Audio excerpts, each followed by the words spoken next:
Have you ever looked at something important and noticed that something is missing?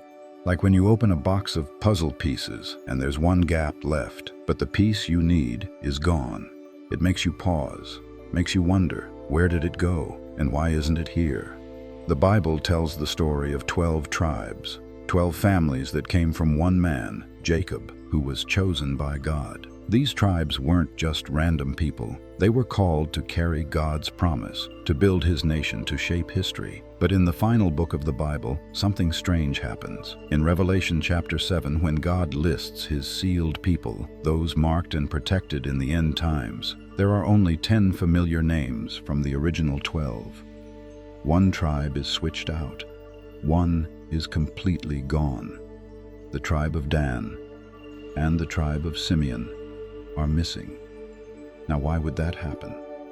Did God forget them? Did they do something wrong? Or is this a clue, a hidden message meant to warn us or teach us something deeper? It's easy to skip over lists in the Bible. We think, just names, just history. But sometimes the most powerful messages are in what's not said, in the names that should be there but aren't. In this video, we're going to follow the quiet footprints of the lost tribes. We'll explore where they came from, what they did, and why Revelation leaves them out of the story. Because sometimes the greatest mysteries in God's Word aren't in the battles or miracles. They're in the silence. And what's missing just might matter more than we think. Have you ever felt like something was missing, but you couldn't quite explain what? Maybe it's like opening an old book and noticing a page has been torn out. The story still moves forward, but there's a gap. A part of the tale that should be there isn't. That's what happens in the Bible. All throughout the Old Testament, we read about the 12 tribes of Israel. These weren't just names, they were families, chosen people. Each tribe came from one of Jacob's 12 sons, and each had a future, a purpose, a blessing from God. These tribes were the heartbeat of God's people. They had their own land, leaders, responsibilities. Some led in war, others cared for the temple. Every one of them was a piece of the promise God gave to Abraham, that his children would become a great nation. But when we reach the last book of the Bible, Revelation, something doesn't add up. In chapter 7, the tribes are listed again. This time it's during a powerful vision, where God seals and protects his people for the end times. It's a moment of hope, a moment of destiny. But 2 names are missing, Dan and Simeon, gone. Instead, we see Joseph and Levi listed, names that weren't usually counted among the 12 in earlier books. Now that might sound small, just a list, just names. But when God leaves something out, it's never by accident. That's when the questions begin to rise. Did Dan and Simeon do something wrong? Were they forgotten by people or by God? Could it be a warning for us? You see, sometimes the Bible speaks loudest through silence.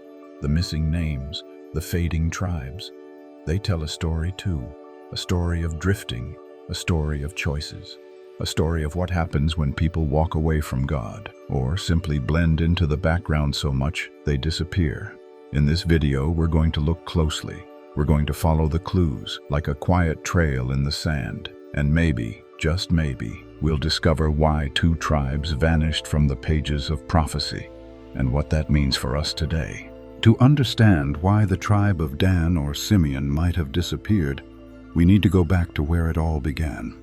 It starts with a man named Jacob. Jacob was the grandson of Abraham, the man God promised would be the father of many nations.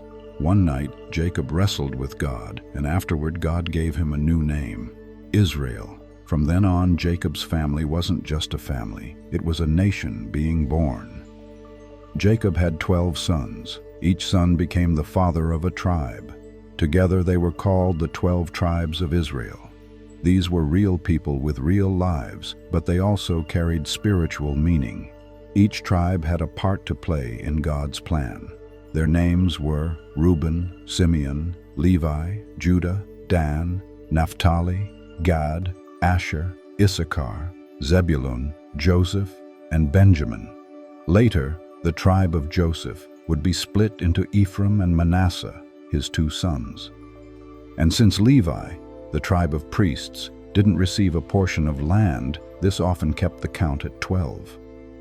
Each tribe was like a branch on a tree. They had different strengths, different struggles, different paths. Judah became the tribe of kings. King David and even Jesus came from Judah.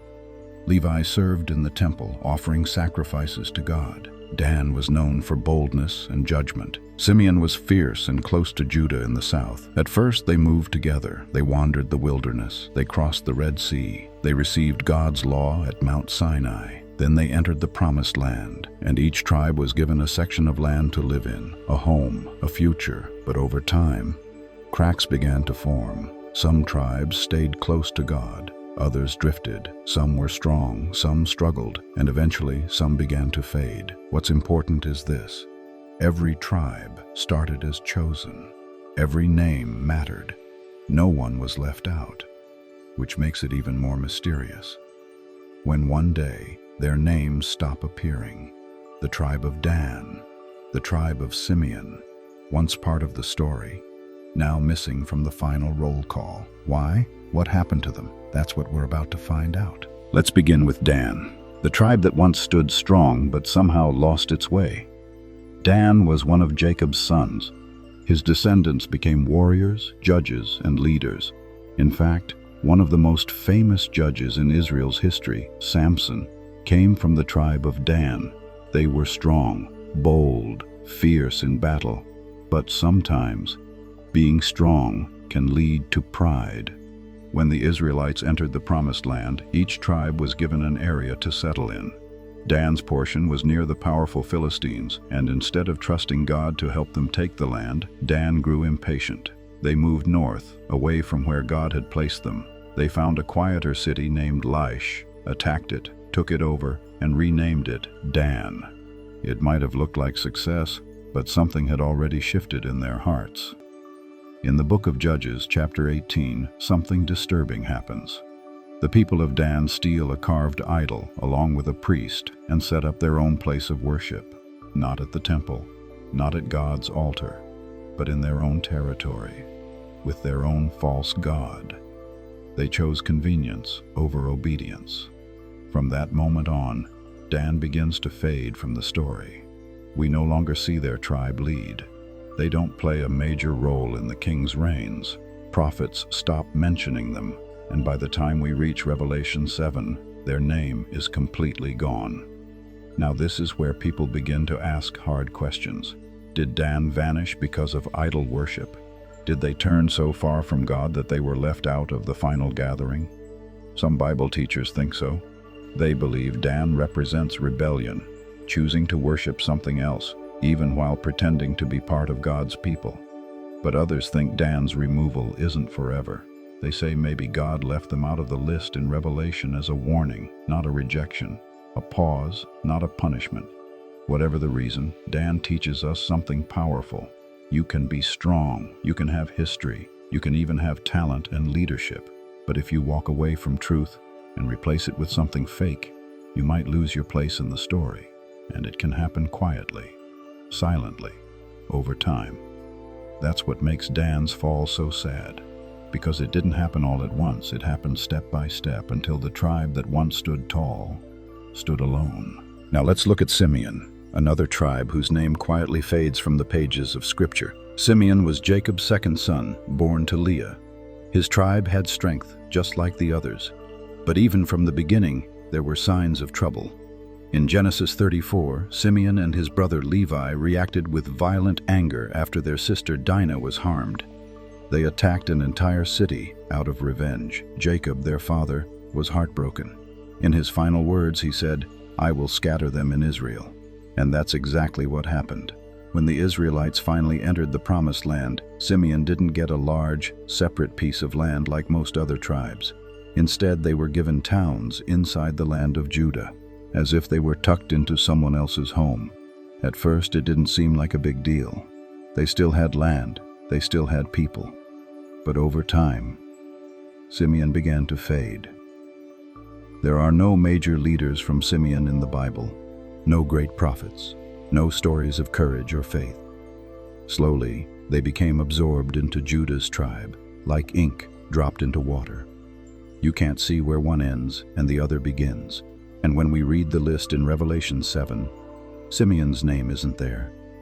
There's no scandal, no idol worship, no betrayal like Dan, just quiet fading.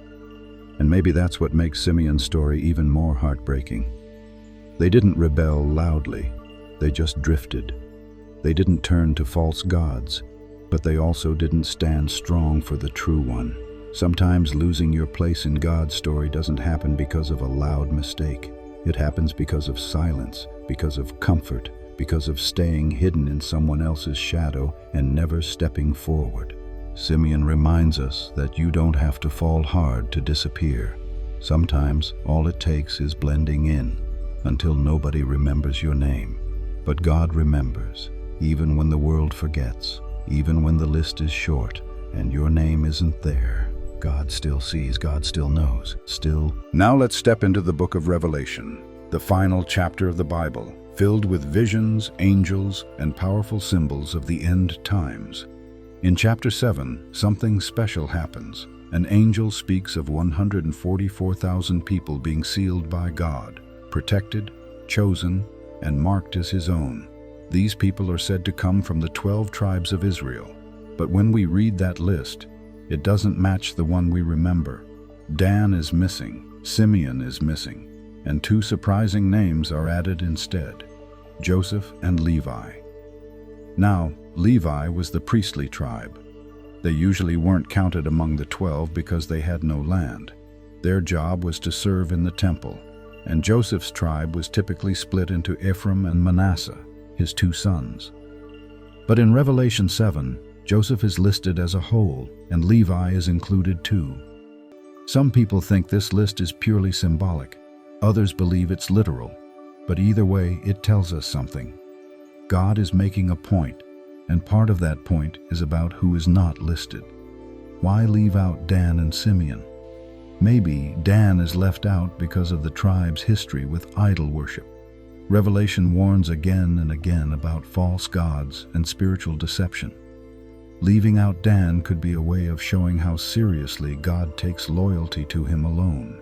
And maybe Simeon is left out not because of rebellion, but because they had become so blended, so forgotten, that their name no longer stood on its own. But here's what's amazing. God still seals 12 tribes. He still completes his plan. Even when pieces seem missing to us, God never lets his promises fall apart. The number 12 in the Bible always symbolizes completion, government, and divine order. So even if names shift, even if tribes fade, even if stories break off, God's plan still moves forward. Some scholars believe the omission of Dan and Simeon is a kind of spiritual wake-up call, a reminder that being part of God's people isn't just about having the right name or the right family. It's about faithfulness, obedience, staying close to God until the end. And the truth is, we don't know everything. The Bible doesn't explain why Dan and Simeon are gone. But maybe that's the point.